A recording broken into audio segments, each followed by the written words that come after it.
Okay, I'm calling it 2025 is the year of the woman. I think this is going to be our biggest year yet. I think barriers are breaking. I think momentum is unstoppable right now. And I, for one, am here for it.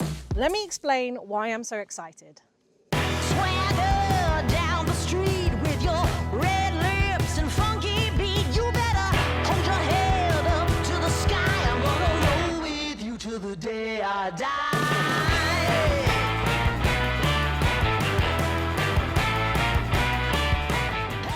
In the last few years, we've seen history being made in women's cycling.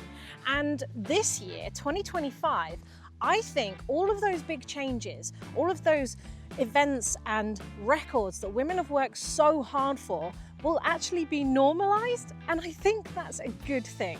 Hear me out. This video is going to be broken down into gravel first, then mountain biking, and then road. But I think you should watch all of it to get a sense of the world as we see it today.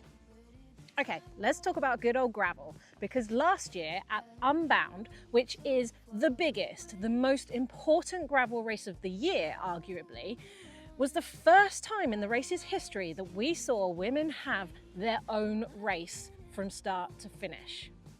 Usually, women are set off en masse with the men and get caught up at the back of the pack. Now, I don't want to dwell on why it took so long for them to have their separate race. They now have it. And let me tell you, it was one of the most exciting races I've ever seen. At the end, there were 9 women strong, racing, sprinting for the finish like it was a Tour de France stage. And let's be honest, this is a 200-mile gravel race, which made headlines. Now, I really hope that other gravel races and marathon races take note of that and note of the extra coverage that it got them, and that we see more racing like that in the future. So men are the stronger athletes, right? Well, yeah, maybe in a sprint, but when that race gets longer, that notion gets absolutely smashed. Marathon is where us women shine. Now, I just want to talk about the Barkley Marathon, because last year in 2024, it was the first time a woman completed the Barkley Marathon. Now, this is a running race. Why do I care about running? Because it's the hardest running race on the planet, maybe even the hardest ever race on the planet. And it was said up until last year that no woman would ever complete it. And she completed it with barely minutes, even seconds to spare, but she did complete it. And that, to me, is inspiring. When the races get longer, that's when we really shine. Women have been proving lately that ultra endurance is our thing. The longer, the harder, the more brutal, the more we thrive. What's that all about? I don't know, but I'm definitely here for it. Okay, here's some athletes I think you should know about. Just look at Lael Wilcox. In 2016, she made history by winning the Trans Am bike race, a 4,400-mile self-supported race across the United States. She completed that race in 18 days and 10 minutes. She not only became the first woman, but she outperformed all male participants that year. What? Megan Hakkinen in 2024 secured first place overall in the Arkansas High Country Race, setting a new women's fastest known time at the process. And at the time of her finish, her closest male competitor was more than 150 miles behind her. That is a ridiculous distance. In 2021, Leah Goldstein became the first place overall of the Race Across America, a grueling coast-to-coast race spanning approximately 3,000 miles. What a machine! In 2019, Amity Rockwell secured first place in the women's category of the Dirty Kansas 200-mile gravel race. Now, she didn't win the race outright, but her win was in sub 12 hours, which put her ahead of the majority of the men in that race. But these aren't just great women's results. These are dominant results in some of the hardest races on the planet. And let's not forget, the first person to complete the 1,200-mile Ho Chi Minh Trail was a woman. Rebecca Rush, one of my all-time heroes. She's also the first woman to swim the Grand Canyon solo in the winter, and it took her 18 days. She's the first woman and only one of a handful of human beings who have actually made it to the top of Kilimanjaro by bike. That's over 19,000 feet.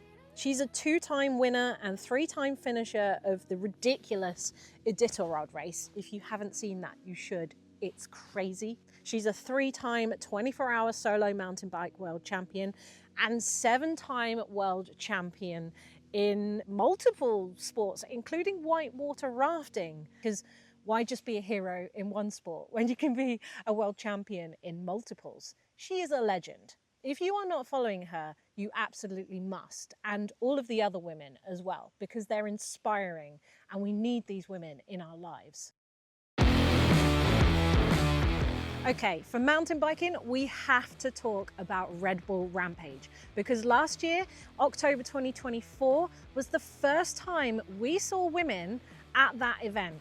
One of arguably the hardest mountain biking events on the planet. Perfect.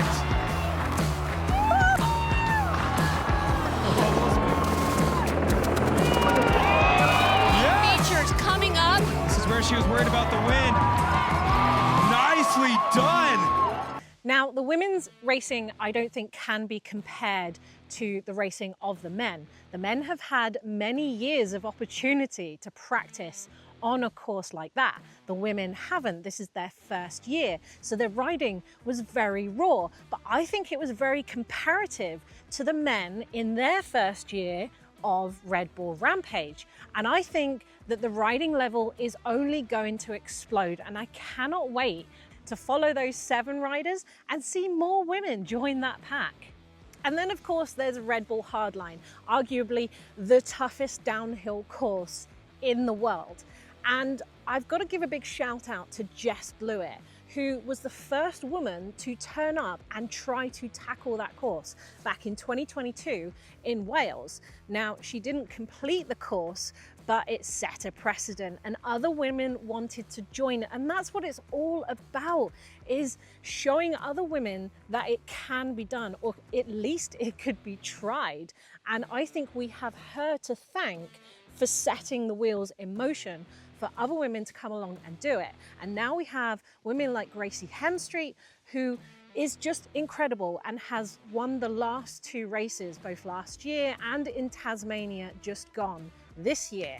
And bear in mind that Tasmanian course has 10-meter drops and 20-meter gaps. I don't think anyone thought that was possible by a woman. Maybe even 5 years ago, we wouldn't have said that was possible. But now women are joining and they're actually competing on this course. And I am so here for that. I feel so amazed by how all the girls did this week, and I'm really pumped with just getting to the bottom and being pretty dialed in with my run. It doesn't matter who won, like whoever won today, it was like gonna make history no matter what, and for the sport it's just gonna be massive. It's gonna like inspire new riders and just push the scene further. Honestly, like having an event at this stature for women is unreal. The trickle-down effect is going to be like spread far and wide. There's going to be so many young girls watching this, and hopefully it inspires them to stay in sports. Women's freeride is at an absolutely pivotal point right now. And I think that's thanks to the likes of Casey Brown putting on women's only freeride events like the Dark Horse. Before then, we didn't even have Red Bull Formation, which was a women's only event that Red Bull put on to try and leapfrog women into Rampage. And this just goes to show that we can't be at the same level as men if we're not given the same opportunity. But I'm not going to dwell on that again. Let's stay positive. And the fact that it's happening now is really exciting. And we're showcasing a community of absolutely fearless women. And while I'm not about to go and do a 10-meter drop or a 20-foot gap, I'm glad that there are women out there doing it, because it makes things possible again. And I think that's inspiring. Also, shout out to big events like Audi 9s, or now Swatch 9s, or were previously called 9 Knights and 9 Queens, who were recognizing that you needed that split with men and women, and that you needed to give women opportunity to join in those big races, to get the equal opportunity to learn on those jumps and equal opportunity for coverage as well, so that they can seek sponsorship just like the men. Okay, let's talk about women's road racing, which isn't my forte, but I know that the women's Giro d'Italia is for the first time actually called the Women's Giro d'Italia. Previously, it was a separate race on a separate day, and it was called Giro Rosa. So I think that's a big step in recognizing that the women are racing the same as the men. And also the Vuelta in Spain is putting on its first full stage race for women. Previously, it wasn't that long, it wasn't that tough. So racing is getting longer, tougher, and more competitive with the women. And this should help with coverage, and it should help bring the athletes up and have more women racing at that level and more coverage as well. Okay, clearly this isn't my forte, so let's interview Helen Wyman, who is an experienced skinny tire racer. So the beginning of my career at international level, I was taken to 2 World Cups, which weren't technically World Cups, they were support races for the Men's World Cup. But back then, in 1999, you could rock up as a woman, you could rock up to a World Cup and just enter on the day and ride the event, because it didn't mean anything. Basically, women weren't invented until then. However, No. women were racing. There was female categories, but there wasn't any like Points. There was no points. There was no status. There was no even the prize money wasn't there really in the beginning, and there wasn't a World Championships until 2000. So Why wasn't there any for women? Because women didn't need it, did they? So there wasn't a legit reason. No, of course not. There's absolutely no legit reason in the world. Even today, not for us to talk about against, but even today, there is not a junior women's. It's not mandated to have a junior women's race if you have a junior boys. And Fen Bedenpour, who is now 2 or 3 times world champion now, she had to decide between soccer or cyclocross, and she decided to do the cross race because there was equal prize money for junior boys and her and junior women for overall, because I run it, so it's like everything's going to be equal. And so she ended up winning it. She got a contract with Haushausen, and they treated her like the best junior boy that had also won exactly the same series. And she, in some of her interviews after the first World Championships that she won as an under-23, she actually said that she only stayed in the sport because there was a series for her to race as a junior. Yeah, for sure, yeah. Now that is a huge, huge positive. The progression of women's cross from 2000 to 2025, so in 25 years, we've gone from no race to World Championships for elite, under-23 and junior women. For every UCI race that has a men's race, you have to have a women's race. Equal prize money across every single category, so it was €40,000 for the prize fund for men, and it was €10,000 for the prize fund for women per round of a World Cup. So I was on the UCI Cross Commission. In that time, I put Sarnikant, who has recently just retired in the last race last weekend, I put what she'd won against, I think at the time it would have been Sven Nys or maybe Niels Albert, someone like that. And she came away at the end of the season with about €22,000, which sounds like a lot, but her equivalent man came away from the season with €140,000. Wow, and that's a proper professional athlete salary right there. The same results. Right. And so eventually things changed. When I was on the Cyclocross Commission, I made a couple of rule changes. We were racing at like 10 o'clock in the morning. And so if you're going to come for the day, you're not coming at 10 o'clock because you want to be drinking at 3 o'clock when the men's race is on. So you're going to So nobody was there at 10 o'clock in the morning, and then the race is saying, well, why should we pay you more start money when nobody's coming to watch you? It's like, hello. Yeah, like that was your fault. And we changed a rule, and they said that the women had to start immediately before the men. And so they said, okay, well, we're going to do a full TV coverage of women's racing. Within a year, the viewing figures were within about 10% of the men's. Okay. And within 3 years, we actually had higher viewing figures for some of our races than No way. the race on the same day. So, like, it really, really helped. And because of that, probably the last 7 years, the sport has hugely exploded. All of the teams want to have a woman on their team because that's extra TV time for their sponsors. Why would their sponsors not want that? Okay, we had some audio difficulties with Helen's interview, but we went on to talk about how good it is to be a female cycling athlete right now. In the cyclocross world, we think that the highest paid cyclocross athlete is actually a woman, and certainly 3 out of the top 6 are women. And women like Lizzie Deignan, who is a road racer who left to be a mother, was actually picked up by Lidl Trek, a road cycling team, while she was going to have a baby. They put her on maternity leave, and when she came back, she won more than she ever did before. Her mind was reframed, and I'm sure it's motivational to be on a team that supports you and your life decisions. I think now teams are coming round to the idea that you can be an athlete and a woman, and even events are coming round to that idea. Last year was the first time we started to see the Olympics providing breastfeeding areas for their athletes. Imagine that, being a mother and an Olympian at the same time. And going back to Lidl Trek, not only do they offer maternity leave, but they pay their female team the same as their men's team. They have had equal salaries since about 2021. So there's less and less excuses to not consider cycling as an actual career. I know I'm talking about racing here, and you might not care for racing, but this impacts all of us. If big events see women as a side race, as a side event, then that affects us too. It means that the community see us as not athletes and not mountain bikers as well. And that's just not on. But here's a key thing. We are different, and that's not a bad thing. In fact, that's a great thing.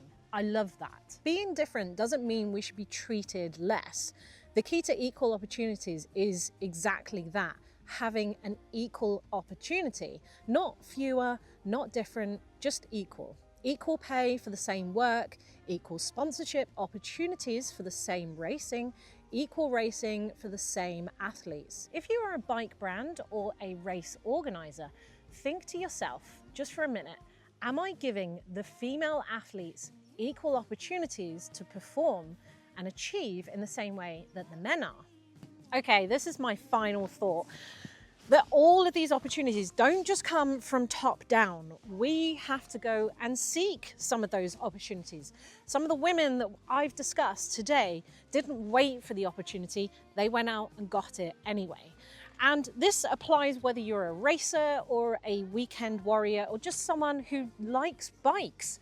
I think you need to go out there and seek out something. Go and do that first 100-mile ride that you think you're not capable of. Go and enter that race that you probably might not win, but hey, you're gonna have a good time along the way anyway. The more we get involved, the more we show up, the more it's normalized. And I will be doing the same this year. I'm gonna throw myself into things that I don't think I'm capable of, but it's okay if I fail. It's fine. I will enjoy it just the same. And I think for any of you who suffer from a bit of imposter syndrome out there, I'm going to start a bit of a catchphrase in this channel, and it's going to be, well, it's going to be something along the lines of, it's just bikes. It's not that deep. And it isn't. Just go out and do it. Don't think too much about it. Let's do it together.